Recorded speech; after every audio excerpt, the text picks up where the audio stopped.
I give you an overview of what we are talking today. And first of all, I want to talk about how to structure yourself.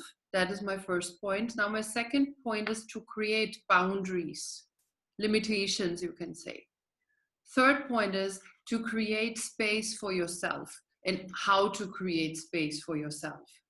Now, the fourth point is self-care, how to take care of yourself, the physical aspect.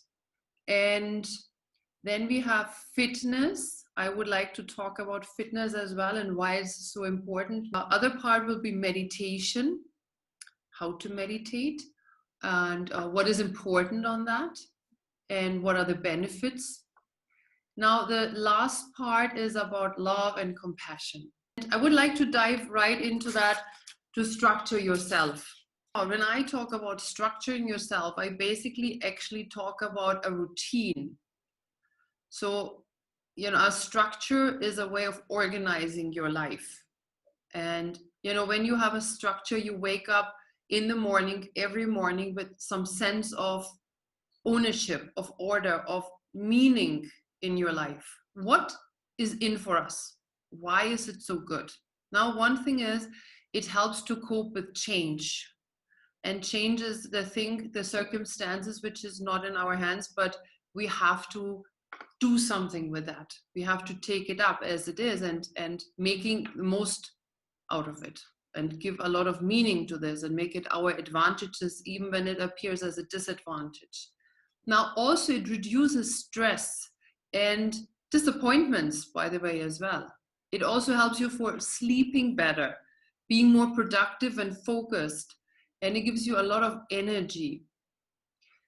One thing which I love is to keep in touch with yourself. Because of routine, you're in a better connection with yourself and also with your passion and motivation.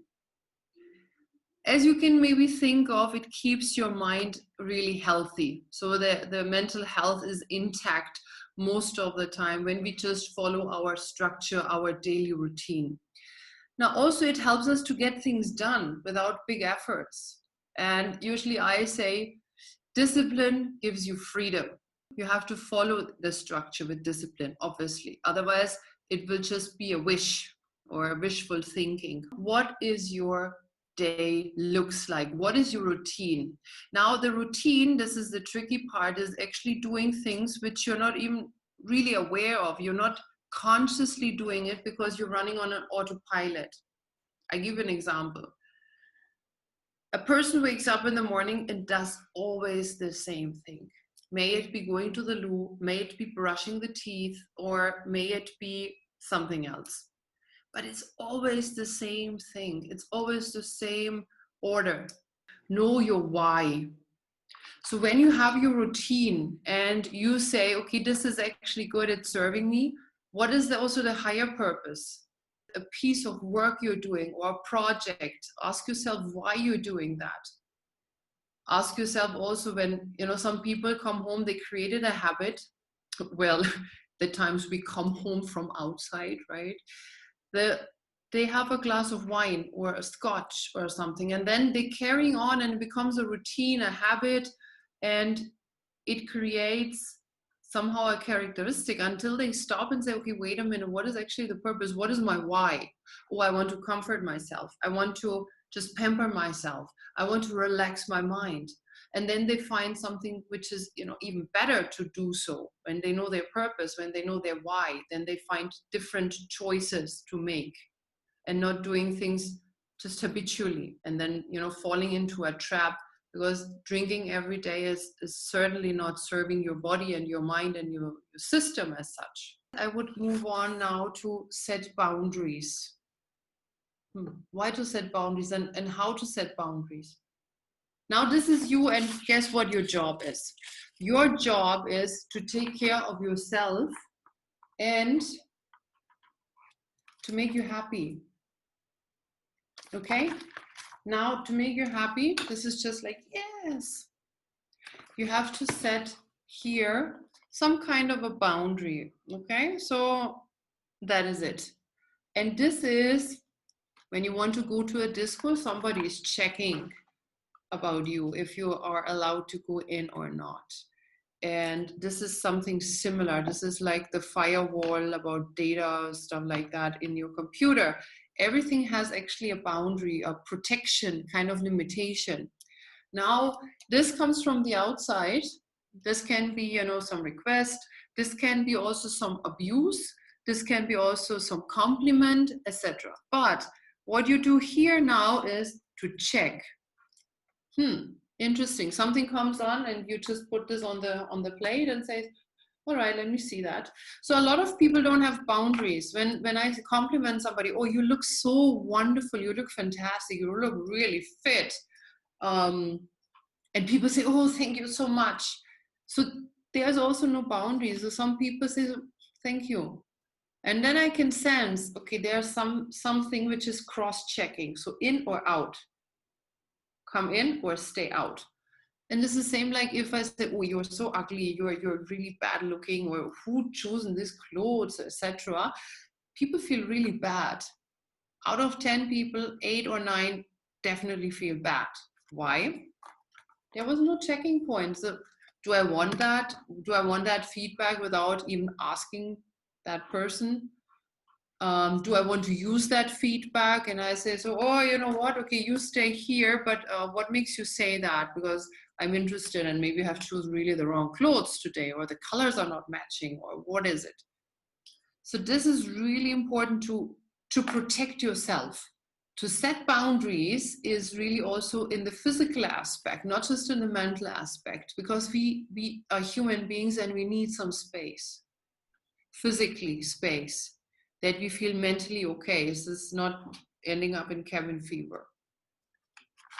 Now, what it means different things for different people. So some people, when they want to just be in a quiet area, they choose the bathroom. Say, okay, now I lock that bathroom and I come out whenever I want. Well, in India, we are privileged because we have a lot of bathrooms usually in an apartment when we have a lot of rooms. And it's also about if you have to work. Now, creating this boundary is also to set this up in, that with other people, to say, okay, guys, listen, I'm working now. As I'm working from home, I'm sitting in the living room because maybe we don't have more space, but I'm working and I don't want to be disturbed. I love all your ideas. The third point, which I wanted to discuss with you, is about to create space for yourself. Why? So this is one thing, is to be there for yourself, and this also relates especially for relationships, because sometimes we love to cross the boundary with our loved ones, with our life partner or spouse. We are in that space for ourselves now, what to do and what is good for us. So in this aspect, it is so important that you be with yourself, that you create that space and you take up that space, and especially in love relationships, not to lose yourself, especially as parents or parent, not to lose yourself, not being constantly 24/7 just a parent, but being there for yourself as well. You take actually that privilege to keep a distance as a choice. The physical self-care. Now, what does it mean? It means actually a lot of stuff. Important is to create some very good relationship with your physical body. It is so important to connect with every part of yours. And let's see our feet. That's what I teach my my master trainers or my trainers in Pilates. Pilates is Pilates and cardio combined. It's just barefoot, and this is in action. This is on your 2 legs. We are not just our physical body, we are also our soul and heart, mind. But this all together creates us as we are. And our physical body is very much needed. So diet is a vast topic. Give your body what it needs, not wants. We want French fries, we want pizza, we want cold coffee. But our body says something completely different, what it really needs. So we have to give the best into your system, the best in our system, to get the best out of our system. Now also keeping some sipping water, or like what I do with my white tea, I keep on sipping this white tea. and drinking lots of water, or drinking, something of that kind, like lime water, like this nariyal pani, coconut water. All of that is some healthy drinks, I would say. Nevertheless, most of our body is made out of water, so we need water, plain water. From this physical self-care aspect, to unplug our physical devices, okay? So that means unplugging time, no screen time. That means no devices at all, no technology basically as such. This amazing machine, so-called our physical body, is made to work, to move, to overcome obstacles, to overcome gravity, to move things, to pull things. And we have to actually do it. Now we have to do it artificially, because most of us, we are not working in the fields and doing this labor work. Now, somewhere in between, we are moving for 1 hour, maybe our body. And you see that concept is actually leaking somewhere. Let's consider we are sleeping for 7 hours and we are working out for maybe 1 full hour. And what is the rest? Sitting. So that's why I said be active. This is really important. Now fitness, how to start? Well, I have to tell you, a lot of people, most of the people, they start in a complete wrong way. You start actually really slow. You walk, and you also do some exercises on the mat. I hope that's understandable. So my recommendation for beginners is every day, 20 minutes of cardio, easy to moderate, and 10 minutes of exercises, and then also stretching afterwards, okay?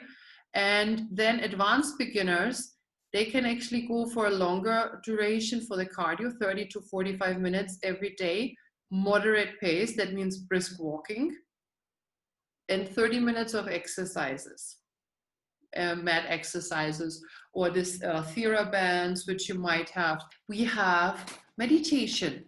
There's a misconception of what meditation is supposed to be. To sit in a lotus seat and to have no thoughts. No thoughts at all. To become actually thoughtless. And this is a misconception, because this never happens. Now, meditation can be done while standing.